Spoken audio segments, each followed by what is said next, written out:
Hello বন্ধুরা, কেমন আছো সবাই? Welcome back to my channel Rojnamcha. আজকের ব্লগটা রাত থেকে শুরু করছি, কারণ আজ রাত ফোরালেই ছিল হচ্ছে আমার বার্থডে। তাই সিদ্ধার্থ অফিস থেকে ফেরার পরে আমরা দুজনে মিলে চলে গেছিলাম আমার জন্মদিনের কেকটা আনবো বলে। আর আমার বার্থডে বলতে ছিল 30শে এপ্রিল। তো তাই ফার্স্টেই বালাজিতে গিয়ে সিদ্ধার্থ চলে গেছিলো হচ্ছে কেক কাউন্টারে, আর আমি এখানে কিছু কোল্ড ড্রিঙ্কসের আইটেম, সিরাপের আইটেম এগুলো দেখছিলাম। তো আমার ওটা দেখা হয়ে যাওয়ার পরে গিয়ে দেখলাম কেকের ভ্যারাইটি প্রচুর ছিল, কিন্তু আমার যেহেতু চকলেট কেক পছন্দ তাই সিদ্ধার্থ ওটাই নিয়ে নিয়েছিল আমার জন্য। আর ওখান থেকে বেরোনোর সময় তোমাদেরকে একবার চকলেটের এখানে কত ধরনের ভ্যারাইটি থাকে সেইগুলোই একবার দেখাচ্ছিলাম, দেখো। আর ক্যান্ডির অপশানও কিন্তু প্রচুর থাকে। তো আমরা কেকটা নিয়ে বাড়িতে চলে এসেছিলাম, আর তারপরে রাত্রিবেলা করে নিয়েছিলাম হচ্ছে আমার কেক কাটিং, যেটা তোমরা এক্ষুনি দেখতে পারবে। তাহলে চলো দেখে নাও। Happy birthday to you, happy birthday to you, happy birthday dear Rimi, happy birthday to you. কাটো কাটো কাটো। চলে আসো।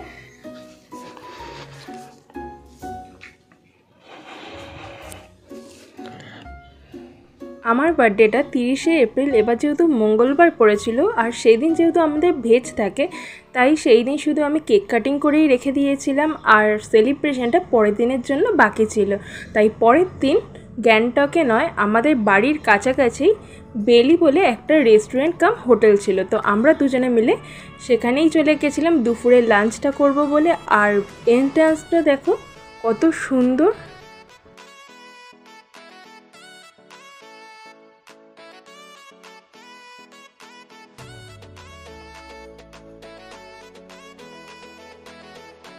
আর এখানে শুধু রেস্টুরেন্ট আর হোটেল নয়, সিদ্ধার্থ আমাকে ওটাই দেখাচ্ছিল যে এখানে সুইমিং পুল থেকে শুরু করে কনফারেন্স হল, ব্যাংকোয়েট হল, এমনকি বারও ছিল।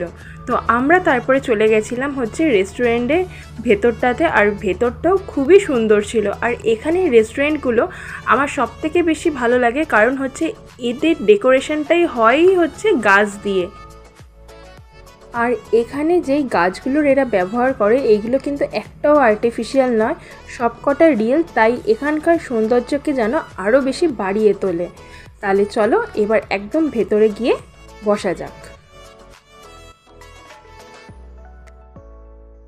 আর এখানে যেহেতু এদের রেস্টুরেন্ট, হোটেল সব কিছুই ছিল, তাই এদের হোটেলের নাম ছিল টেরেস ভ্যালি হোটেল, আর রেস্টুরেন্টটার নাম ছিল বেলি রেস্টুরেন্ট।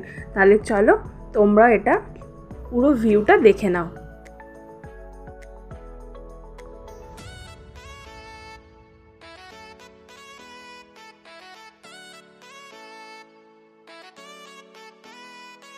আর খাবারটা অর্ডার করার পর যখন আমরা বসেছিলাম, তখন এখানকার স্টাফেরাই বললো যে বাইরে ম্যাডাম সুইমিং পুল রয়েছে, আপনারা যদি ওই দিকটাতে ঘুরতে চান তাহলে একবার ঘুরে আসতে পারেন, বা ওখানে বসেও আপনাদের লাঞ্চটা এনজয় করতে পারেন। তো আমরা তারপরে দুজনে মিলে ঠিক করেছিলাম আমরা বাইরে বসেই লাঞ্চটা করব।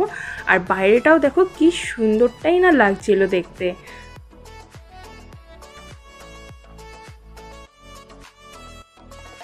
আমরা কিছুক্ষণ বাইরে গল্প করতে করতে তারপরেই চলে এসেছিল আমাদের লাঞ্চটা। আর সেই দিনের মেনুতে ছিল হচ্ছে hakka noodles, tossed salad, chilli fish, chicken hot garlic, আর ছিল হচ্ছে সেজওয়ান ফ্রাইড রাইস। তারপর আমরা আমাদের লাঞ্চটাকে এনজয়ও করে নিয়েছিলাম, আর লাঞ্চটা সেদিন সত্যিই খুব ভালো ছিল। আর তারপরে যেহেতু আমার একটু ওয়াশরুমে যাওয়া দরকার ছিল, আমি ওয়াশরুমেও চলে যাচ্ছিলাম। আর ওয়াশরুমটা শুধু দেখো কতটা যে জায়গা, মানে হচ্ছে কতটা স্কোয়ার ফিট নিয়ে, সেটাই আন্দাজে বাইরে ছিল, কেন এটা অনেকটা বড় প্রপার্টি নিয়ে টোটাল এরিয়াটাকে কভার করা ছিল। তারপর ওখান থেকে আমরা বেরিয়েও এসেছিলাম। আর এখানকার পরিবেশ, স্টাফেদের ব্যবহার আর ফুড কোয়ালিটি সত্যিই খুব ভালো ছিল। আর অনেকেই হয়তো আজকের ব্লগটা দেখে ভাবতে পারো যে জন্মদিন তো পায়েস ছাড়া কমপ্লিট হয় না। আমার বাড়ির নিয়ম অনুযায়ী আমার জেঠি বলতো মেয়েদের জন্মদিন নাকি আমাদের বাড়িতে পালন করা হয় না। জানি না তার কারণটা কি, আমার জন্মদিনও বিয়ের আগে কখনো পালন করা হতো না, কিন্তু ভাই যবে থেকে বড় হয়েছিল ওই আমার বার্থডেটাকে সেলিব্রেট করতো। আর এবারের জন্মদিনে তো নিজে পায়েস করতে পারিনি, কারণ মাও বারণ করে দিয়েছিল, তাই আমার মামুনি মানে হচ্ছে শাশুড়ি মা আমার গপু ভাইকে পায়েস করে খাইয়েছিল, সেটারই আমাকে পিক পাঠিয়েছিল, আমি তোমাদের সাথেও শেয়ার করলাম। আর তারপরে আমার সেই দিনের বার্থডের কিছু ছবিও তোমাদের সাথে শেয়ার করলাম। যদি আজকের ব্লগটা ভালো লেগে থাকে তাহলে প্লিজ একটা লাইক শেয়ার সাবস্ক্রাইব করে দিও। আজকের জন্য টাটা, সবাই ভালো থেকো, সুস্থ থেকো, দেখা হবে নেক্সট ব্লগে।